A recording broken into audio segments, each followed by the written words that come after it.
Hi friends, welcome back to my YouTube channel. അപ്പോൾ ഞാൻ ഇന്ന് വന്നിരിക്കുന്ന ഒരു മുട്ട ബിരിയാണിയുടെ റെസിപ്പി ആയിട്ടാണ് കേട്ടോ. ഒരു ഈസി ആൻഡ് സിമ്പിൾ മുട്ട ബിരിയാണി. ഇവിടെ 5 മുട്ടയാണ് കേട്ടോ എടുത്തേക്കുന്നത്. അതാണെങ്കിൽ ഒന്ന് വരഞ്ഞു കൊടുത്തിട്ടുണ്ട്. ചെറുതായിട്ട് ഉള്ളിലോട്ട് കയറ്റിയിട്ടല്ല കേട്ടോ, ചെറുതായിട്ടൊന്ന് വരഞ്ഞു കൊടുത്തിട്ട് അതിനകത്ത് കുറച്ച് മഞ്ഞൾപ്പൊടിയും മുളക് പൊടിയും കുറച്ച് ഉപ്പുകൂടി ഇട്ടിട്ട് ഒന്ന് ഇളക്കി വെച്ച് കൊടുക്കുന്നുണ്ട് കേട്ടോ. കുറച്ച് നേരം അത് ഇളക്കി വെച്ചിട്ട് ഒന്ന് പിടിക്കാൻ വേണ്ടിയിട്ട് ഇരിക്കട്ടെ. അത് കഴിഞ്ഞിട്ട് നമുക്കൊന്ന് എണ്ണയ്ക്കകത്തിട്ട് മൂപ്പിച്ചെടുക്കേണ്ടതാണ്. അപ്പം ജസ്റ്റ് ഒന്ന് ഇളക്കി എടുത്തിട്ട് നമുക്ക് കുറച്ച് നേരം അത് റെസ്റ്റ് ചെയ്യാൻ വേണ്ടി വെച്ചേക്കാം. അതിനിടയ്ക്ക് ഞാൻ ചോറൊക്കെ എടുത്തിട്ടുണ്ടായിരുന്നു കേട്ടോ. ഒരു 80% വേവിച്ച് വേണം എടുക്കാൻ. അതുമല്ല അതിനകത്ത് ഞാൻ പാനൊക്കെ ചൂടാക്കി അതിനകത്ത് കുറച്ച് എണ്ണ ഒഴിച്ച് അതിനകത്ത് കറുവപ്പട്ടയും ഗ്രാമ്പും അങ്ങനെയുള്ള സംഭവങ്ങളൊക്കെ ഇട്ടിട്ട് വെള്ളം ഒഴിച്ചിട്ട് ആണ് ഞാൻ ചോറിട്ടത് കേട്ടോ, അരി ഇട്ടത്. അങ്ങനെ ഊറ്റിയെടുക്കാൻ വേണ്ടി ഞാൻ മാറ്റി വെച്ചിട്ടുണ്ട്. അതിനുവേണ്ടി പിന്നെ നമുക്ക് മസാലയ്ക്ക് വേണ്ടിയിട്ടുള്ള ഉള്ളിയൊക്കെ ഞാൻ അരിഞ്ഞെടുത്തിട്ടുണ്ട്. ഉള്ളി, അതുപോലെ തക്കാളി പേസ്റ്റ് ആക്കിയതും പച്ചമുളകും ഇഞ്ചിയും വെളുത്തുള്ളിയൊക്കെ ചതച്ചതും ഒക്കെ എടുത്ത് വെച്ചിട്ടുണ്ട് കേട്ടോ ഞാൻ. അതിൻ്റെ കൂടെയാണെങ്കിൽ കുറച്ച് തൈര് കൂടെ വാങ്ങിച്ച് വെച്ചിട്ടുണ്ട്. തൈരും കൂടെ വേണം കേട്ടോ മുട്ട ബിരിയാണിക്ക്. അപ്പോൾ തൈരും എടുത്ത് വെച്ചിട്ടുണ്ട്. പിന്നെ ഒരു ചീഞ്ചട്ടി എടുത്തിട്ട് കുറച്ച് വെളിച്ചെണ്ണയല്ല, എന്തെങ്കിലും ഓയിലോ അല്ലെങ്കിൽ നെയ്യോ. ഞാൻ ഇപ്പോൾ നെയ്യ് എടുത്തിട്ട് കുറച്ച് മാത്രമേ ഉപയോഗിക്കാവൂ കേട്ടോ, അല്ലെങ്കിൽ നമ്മുടെ ഇതിൻ്റെ അരപ്പെല്ലാം അങ്ങ് പോകും. അപ്പോൾ കുറച്ച് മാത്രം എന്താണെന്ന് വെച്ചാൽ എടുത്തിട്ട് ഒന്ന് വഴറ്റിയെടുക്കുന്നുണ്ട് മുട്ടയുടെ ആ പച്ചമണം ഒന്ന് മാറാൻ വേണ്ടിയിട്ട്, മുളകിൻ്റെയൊക്കെ പച്ചമണം മാറാൻ വേണ്ടിയിട്ട് ഒന്ന് വഴറ്റിയെടുക്കുന്നുണ്ട്. പിന്നെ നമുക്ക് നെയ്യും ഇച്ചിരി ഓയിലൂടെ ഒഴിച്ചിട്ട് അതിനകത്തോട്ട് ഉള്ളി വഴറ്റാൻ വേണ്ടി ഇട്ട് കൊടുക്കാം കേട്ടോ. ശരിക്കും ഞാനിത് ഷോർട്സിന് വേണ്ടിയിട്ട് എടുത്തേ, കുറച്ച് ലെങ്ത് കൂടുതലായതുകൊണ്ട് ഞാൻ വിചാരിച്ചെങ്കിൽ നമുക്ക് ലോങ് വീഡിയോ ആയിട്ട് ഇടാം കേട്ടോ.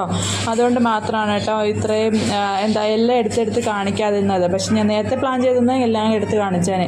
അപ്പോൾ ഉള്ളി ഒന്ന് വഴണ്ടി വന്നപ്പോഴത്തേനും അതിനകത്ത് ഞാൻ കറുവപ്പട്ടയും ഗ്രാമ്പും ഒക്കെ ഇട്ട് കൊടുത്തിട്ടുണ്ടായിരുന്നു. ഉള്ളി ഒന്ന് വഴഞ്ഞ ഇടയ്ക്ക് ഞാൻ നമ്മൾ മേളിൽ കുറച്ച് തൂവി കൊടുക്കണമല്ലോ, അതിന് വേണ്ടിയിട്ടുള്ളതൊന്ന് മാറ്റി വെച്ചിട്ടുണ്ടായിരുന്നു കേട്ടോ. അതിനകത്ത് തന്നെ പിന്നെ നമുക്ക് ഇഞ്ചിയും വെളുത്തുള്ളിയും പച്ചമുളകോട് ചതച്ചതെടുത്ത് അതിനകത്ത് ഇട്ട് കൊടുക്കാം. അതുകൂടെ നല്ലപോലെ ഒന്ന് വാട്ടിയെടുക്കാം കേട്ടോ. നല്ലപോലെ ഒന്ന് വഴണ്ടി വന്നപ്പം അതിനകത്തോട്ട് തക്കാളി പേസ്റ്റ് ഇട്ട് കൊടുക്കുന്നുണ്ട്. തക്കാളി പേസ്റ്റ് ഇട്ടിട്ട് ആ തക്കാളി പേസ്റ്റിൻ്റെ നല്ലൊരു പച്ചമണമൊക്കെ ഒന്ന് മാറുന്നതിന് വരെ നല്ലപോലെ ഒന്ന് വഴറ്റിയെടുക്കാം. ആ തക്കാളി ഒന്ന് വെന്ത് കഴിയുമ്പം നമുക്ക് അതിനകത്തോട്ട് മസാല ചേർത്ത് കൊടുക്കാം. പിന്നെ ബിരിയാണിക്ക് മല്ലിയിലയുടെ ഫ്ലേവറൊക്കെ ഇഷ്ടമുള്ളവർ ഈ സമയത്ത് മല്ലിയിലയൊക്കെ ചേർത്ത് കൊടുക്കുക. എനിക്ക് വലിയ ഇൻട്രസ്റ്റ് ഇല്ലാത്തതുകൊണ്ട് ഞാൻ ചേർത്തില്ല കേട്ടോ. എനിക്ക് മല്ലിയില വലിയ ഇഷ്ടമല്ല, അതുകൊണ്ട് ചേർത്തില്ല. അപ്പം ഞാൻ അതിനകത്ത് മസാല ഇട്ട് കൊടുക്കുന്നുണ്ട്. ആദ്യമേ മഞ്ഞൾപ്പൊടി, പിന്നെ മുളക് പൊടി, കാശ്മീരിയും മറ്റേതോടെ മിക്സ് ആട്ടോ എൻ്റെ മുളക് പൊടി. അപ്പോൾ എരിവിനനുസരിച്ച് എല്ലാവരും ചേർത്ത് കൊടുക്കുക.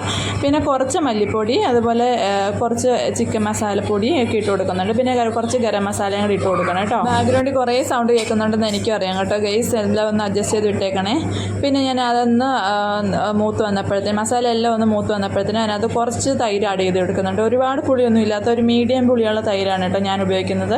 കുറച്ച് മാത്രം മതി, ഒരു 2-3 ടേബിൾ സ്പൂൺ മാത്രം മതി കേട്ടോ. അത് ഞാൻ ചേർത്ത് കൊടുക്കും. നല്ലപോലെ ഒന്ന് ഇളക്കി എടുക്കുന്നുണ്ട്. അപ്പോൾ ഈ സമയത്ത് നല്ലപോലെ ഒന്ന് ഇളക്കി കൊടുത്തിട്ട് കുറച്ച് ആവശ്യത്തിന് മാത്രം വെള്ളം ഒഴിച്ച് കൊടുക്കുന്നുണ്ട് കേട്ടോ. ഞാൻ ചോറൊന്ന് വേവാനും നമുക്ക് ദം ഇടുമ്പോൾ ഒന്ന് ശരി പരുവത്തി വരാൻ വേണ്ടിയിട്ടുള്ള വെള്ളം മാത്രമേ ചേർത്ത് കൊടുക്കുന്നുള്ളൂ. അപ്പോൾ ഒരുപാട് ആയി പോവാതെ എല്ലാവരും നോക്കുക കേട്ടോ. പിന്നെ ഉപ്പാണെങ്കിൽ ഞാൻ ഓൾറെഡി നമ്മുടെ വെള്ളം അരി തിളപ്പിച്ചപ്പോൾ അതിനകത്ത് ഇട്ട് കൊടുത്തിട്ടുണ്ടായിരുന്നു. ഉപ്പും കുറച്ച് നാരങ്ങാനീരൂടെ ഒഴിച്ച് കൊടുത്തിട്ടുണ്ടായിരുന്നു കേട്ടോ അരി തിളപ്പിച്ചതിനകത്ത്. പിന്നെ നമുക്ക് മസാലയ്ക്ക് വേണ്ടിയിട്ടുള്ള ഉപ്പ് നമുക്ക് ഈ സമയത്ത് ചേർത്ത് കൊടുക്കാം. കുറച്ച് ഉപ്പ് മാത്രം നോക്കിയിട്ടൊക്കെ ചേർത്ത് കൊടുത്താൽ മതി കേട്ടോ. അപ്പോൾ ഈ സമയത്ത് കുറച്ച് മസാലയ്ക്ക് വേണ്ടിയിട്ടുള്ള ഉപ്പ് ഞാൻ ചേർത്ത് കൊടുക്കുന്നുണ്ട്. അതോടെ തിളച്ച് നല്ലപോലെ ഇളക്കിയെടുക്കാം. ഇത് നല്ലപോലെ തിളച്ച് വരുമ്പോൾ നമ്മൾ ആ മുട്ട വാട്ടി വെച്ചിട്ടുണ്ടായിരുന്നല്ലോ അതുകൂടി ഇട്ട് കൊടുക്കാം കേട്ടോ. മുട്ടയും കൂടി ഇട്ട് കൊടുത്തിട്ട് ഇനി നമുക്ക് വേറെ പരിപാടിയൊന്നുമില്ല. ഇനി നേരെ നല്ല തിള വന്നു കഴിഞ്ഞാൽ ഇനി നമുക്ക് ആ ചോറൊന്ന് ഇട്ട് കൊടുക്കാം കേട്ടോ. ഈ സമയത്ത് സിമ്മിലായിരിക്കണം തീ വെച്ചേക്കുന്നത്. സിമ്മിലിട്ട് കൊടുക്കണം കേട്ടോ. സിമ്മിലിട്ട് കൊടുത്തിട്ട് ആ ചോറൂടി ഇനി മേളിലോട്ട് ഇട്ട് കൊടുക്കാം. ആക്ച്വലി ഞാനൊരു ബിരിയാണി എക്സ്പേർട്ടോ അല്ലെങ്കിൽ ബിരിയാണി ലവറോ അല്ല കേട്ടോ. എൻ്റെ ഫസ്റ്റ് ട്രൈ ആണ് ഈ മുട്ട ബിരിയാണി എന്നുള്ളത്. അപ്പം അതുകൊണ്ട് തന്നെ ഫുള്ള് ടെൻഷനായി. ഞാൻ കുറേ യൂട്യൂബ് ചാനലുകളൊക്കെ കണ്ടിട്ടായിരുന്നു ഉണ്ടാക്കി തുടങ്ങിയത്.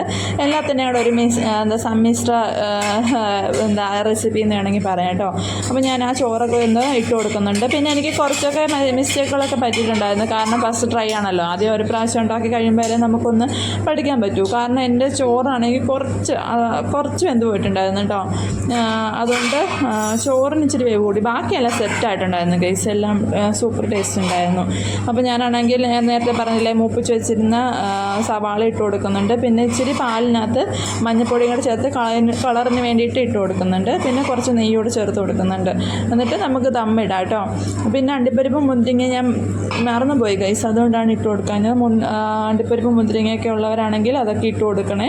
അപ്പോൾ ഞാൻ 10 മിനിറ്റ് ദമ്മ് വെക്കാൻ വേണ്ടിയിട്ട് വെച്ചിട്ടുണ്ട് കേട്ടോ. ഏറ്റവും കുറഞ്ഞ തീയിൽ സിമ്മിലാക്കിയിട്ടാണ് ഒരു കുക്കർ, അത് ഞാൻ വെറുതെ വെച്ചതന്നേ ഉള്ളൂ കേട്ടോ. ഒരു വെയിറ്റിന് വേണ്ടിയിട്ട് എടുത്ത് വെച്ചതാണ്.